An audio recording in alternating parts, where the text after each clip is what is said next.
India कभी भी Singapore जैसे हाईटेक सिटीज की तरह डेवलप हो ही नहीं सकता एंड इसके मेजर 5 रीजंस है।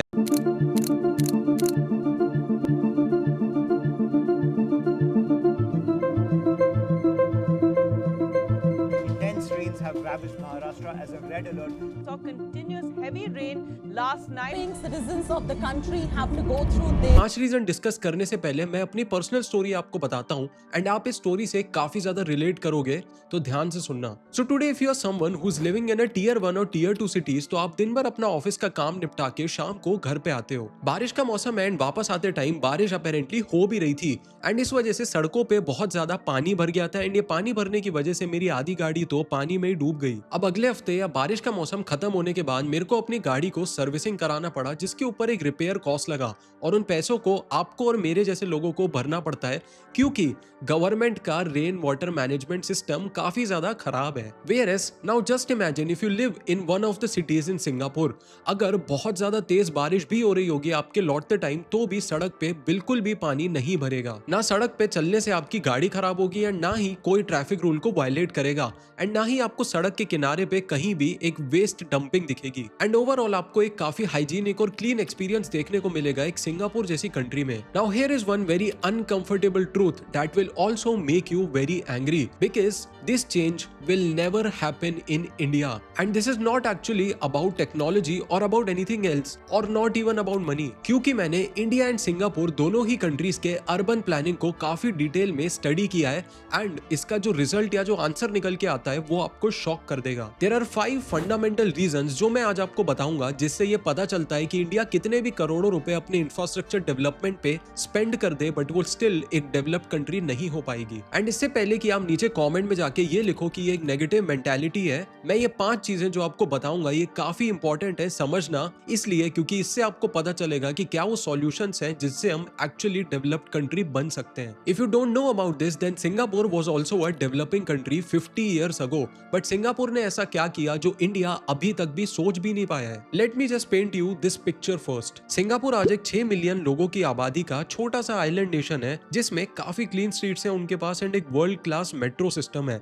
Now if you compare that to Mumbai, there are 20 million plus people living in a space smaller than Singapore with slums housing nearly half of the population, और even Delhi where even the air is so worse it feels like smoking 10 cigarettes a day. But wait, यहाँ पे ना काफी interesting part है। 1960 से पहले Singapore के पास इतनी भी चीजें नहीं थी जितनी इंडिया के पास थी, बट फिर उन लोगों ने प्रोग्रेस आखिर किया कैसे? उनके पास नेचुरल रिसोर्सेज नहीं थे, पीने के लिए साफ पानी नहीं था, even food importing was to costly for them. फिर ये सारा चेंज हुआ कैसे? कैसे उन्होंने इन 50 इयर्स में जादू से खुद का एम्पायर खड़ा कर दिया? And here are the 5 reasons to understand कि सिंगापुर ने आखिर ऐसा क्या किया कि वो इतनी जल्दी एक डेवलप्ड नेशन में कन्वर्ट हो पाए। Point number 1, the scale master. सबसे पहली बात तो आप इंडिया एंड सिंगापुर के बीच का स्केल देखो। Singapore is equal to 6 million people in one city और state, whereas in India there are 400 plus million urban population spread across 8,000 plus cities and towns। मतलब जितनी इंडिया में अर्बन पॉपुलेशन है, मतलब tier 1 वाले लोग,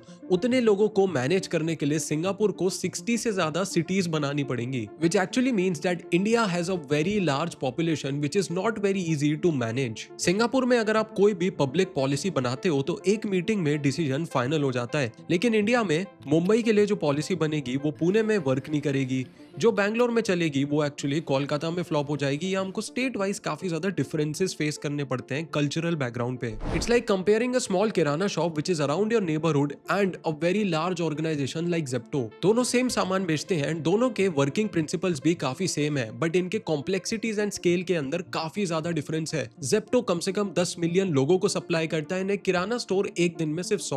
और ये स्केल की प्रॉब्लम तो अभी भी काफी बेसिक प्रॉब्लम है, रियल प्रॉब्लम्स तो अभी आगे आने वाली हैं। Point number 2, the democracy dilemma. अब ये थोड़ा सा पॉलिटिकल पॉइंट ऑफ व्यू होने वाला है, इसलिए इसको ध्यान से समझने की कोशिश करना। In Singapore there is actually no politics that happen, मतलब कि वहां पे एक ही पार्टी है जो 60 प्लस ईयर से रूल कर रही है, meaning there is no political opposition, no electoral promises to fulfil every 5 years just like India, and no vote bank politics. मतलब अगर उनके प्रेसिडेंट ने ये डिसाइड किया कि हमको अगले 20 सालों में पूरे आइलैंड को रीडेवलप करना है तो वो उसे कर देंगे, no questions asked. But India में एक्चुअली डेमोक्रेसी वर्क करती है। हर 5 साल में इलेक्शंस होंगे, डिफरेंट पार्टी आएंगी, उनके डिफरेंट प्रायोरिटीज होंगी एंड वो डिफरेंट तरीके से काम करेंगी। फॉर एग्जाम्पल, दिल्ली में जब आपकी सरकार आई थी तो उन लोगों ने ऑड इवन वाला रूल निकाला था गाड़ियों के लिए, बट अपोजिशन पार्टी ने क्या किया, उसे सक्सेस नहीं होने दिया बट उसके खिलाफ अपोज करने लगे। मुंबई में हर 2 साल के अंदर एक नया कोस्टल रोड प्रोजेक्ट चालू किया जाता है, जिसे एक न्यू पार्टी आके 5 साल बाद अचानक से चेंज कर देती है एंड वो चीज कभी पूरी तरीके से डेवलप ही नहीं हो पाती क्योंकि उनकी प्रायोरिटीज कुछ और है। यहाँ पे प्रॉब्लम है हमारे लेवल्स एंड हमारे स्टेजेस की,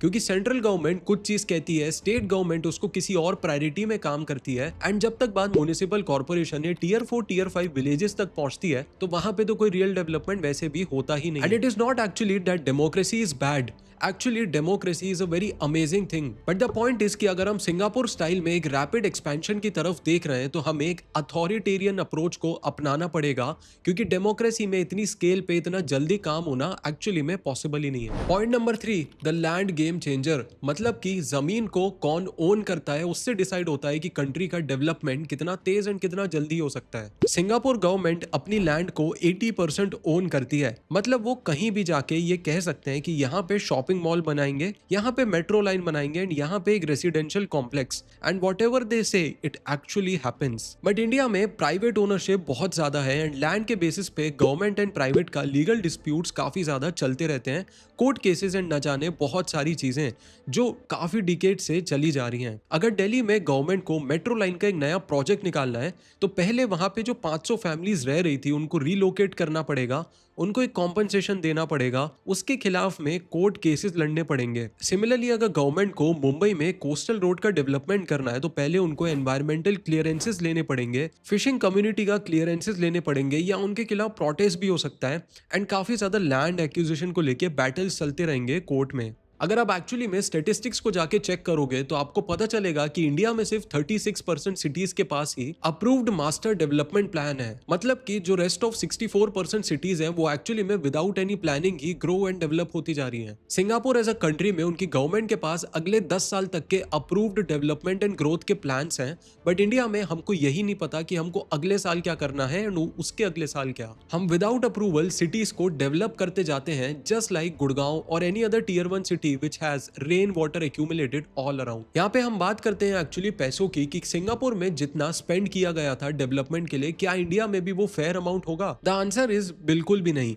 क्योंकि सिंगापुर का per capita budget versus Indian cities का per capita budget is not even a competition. दोनों बहुत अलग अलग तरह से वर्क करते हैं। इंडिया के अर्बन एरियाज कंट्रीब्यूट करते हैं 60% plus two over GDP, but infrastructure investment very minimal. In fact they only get 0.5% of budget allocation out of this total. For example, जैसे सिंगापुर में वाटर डिसैलिनेशन प्लांट्स हैं, मतलब ऐसे प्लांट्स जो खराब पानी को साफ करने में मदद करते हैं, world class waste management system and automated metro systems. The cost of developing this billions of dollars. अगर हम इंडिया की बात करें तो मुंबई में 24/7 वाटर और इलेक्ट्रिसिटी सप्लाई सही से नहीं आ पा रहा है। दिल्ली में अगर कोई नई मेट्रो की लाइन बनानी है तो उसके लिए प्रॉपर फंडिंग ही नहीं है गवर्नमेंट के पास। हर जगह का काम अंडर कंस्ट्रक्शन ही है। अगर हम बैंगलोर के ट्रैफिक के प्रॉब्लम के बारे में कुछ भी बात करें तो आप पूछो ही मत, क्योंकि उनका फ्लाईओवर कंस्ट्रक्शन पिछले बहुत सालों से पेंडिंग ही है। And as normal citizens of a country we are almost in chaos all the time while traveling or doing anything in these tier 1 towns.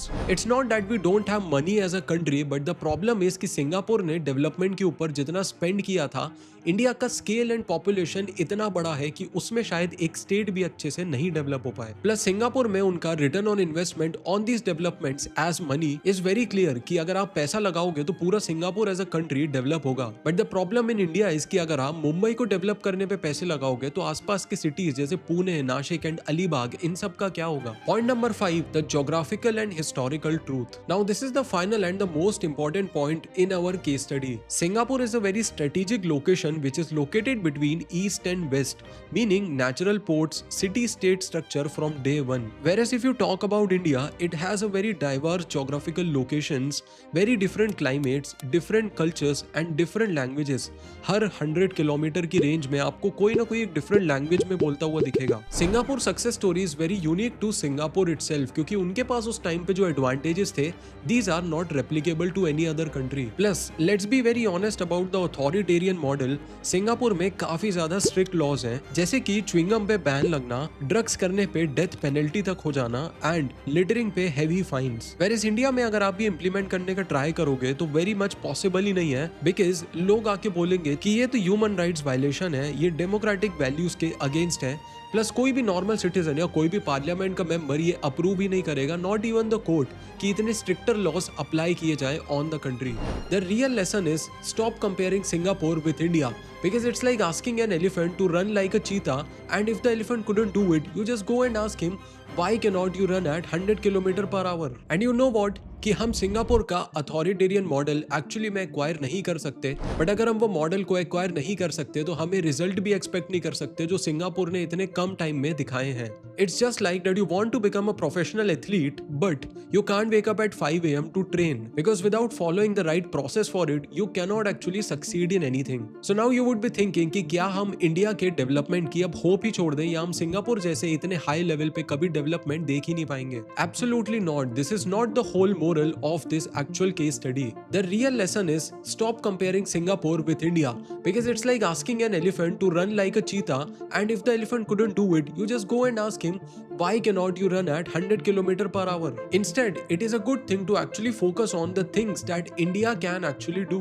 Number 1, to accept our democratic and our diverse culture as a strength and not a weakness. Singapore style की uniformity शायद India में possible ना हो, and that's completely okay. Second, focus on gradual, sustainable and consistent improvements. जैसे मुंबई में metro की planning होना, दिल्ली में पॉल्यूशन को कंट्रोल करना एंड पुणे में IT इंफ्रास्ट्रक्चर का डेवलप होना, ये सारी चीजें जो गवर्नमेंट कर रही है ये सही स्टेप्स है एक सही डायरेक्शन के लिए। Third, learn from Singapore's principles and not their exact methods. Singapore focus करता है लॉन्ग टर्म प्लानिंग पे, सिटीजन पार्टिसिपेशन में, टेक्नोलॉजी अडॉप्शन करने में काफी रैपिड तरीके से। ये सारी चीजें हम भी अडॉप्ट कर सकते हैं, बट अपने पेस में एंड अपने कॉन्टेक्स्ट में। And finally, we as citizens should not expect miracles happening overnight. अगर बारिश का पानी अभी भी रुक रहा है सड़कों पे, तो उनके पीछे डेवलपमेंट हो सकता है। धीरे धीरे न्यू दिल्ली, मुंबई एंड बैंगलोर जैसी सिटीज के जितने भी प्रॉब्लम्स आ रहे हैं उनके लिए गवर्नमेंट शायद स्टेप्स लेगी जो सही डायरेक्शन में भी हो सकते हैं। Our duty as creators and as citizens is just to push government to do their best.